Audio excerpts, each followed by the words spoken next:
touch on and especially because we have women in here. We got a Hmm. couple of the homies in here too. But you love a woman, but never fall in love with a woman. I want to Yeah. touch because I'm gonna give you my interpretation of what it means and why I agree with it.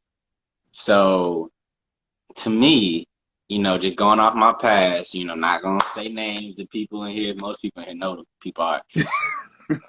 In my past, when I have loved a woman, I was still able to, like you said, kind of stand up for myself. That nah, I'm not doing this. I'm not doing that. There was still some level of, no, I'm not doing this, and there's still some level of, I guess, a project. I still was a challenge, I guess, because I Hmm. wasn't just conforming and saying yes to everything.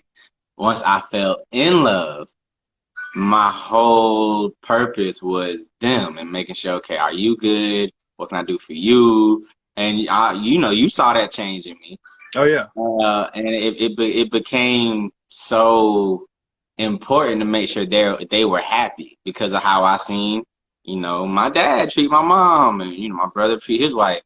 So I felt it change then. Both relationships, both times, I felt that's when the change happened. When I fully fell in love and I started treating them a certain way, which wasn't in a bad way.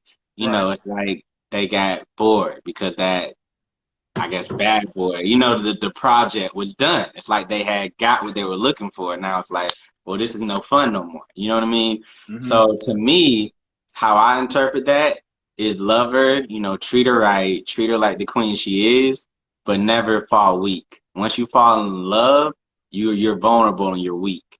Hmm. Never show her any of that weakness. Never, never give her that full part of you. Keep a little bit of that away so you keep that strength, you keep That that, makes three. you know what I mean? Like, to me, that's how I take it, because I've seen it twice, and both times I think that's when the switch happened, when I fell in love and I became weaker in a sense, because it was just like, yeah, we can do this, yeah, we can do that, when before I Hmm. probably been like, yeah, nah, I ain't going over there, nah, I ain't doing that, you know what I mean? And just little Right. things like that kind of changed. So And nah, that's good interpretation. I mean, to be honest, that's a good one because when I first heard it, I didn't like really understand what he was talking about, and then I was like, man, what's like?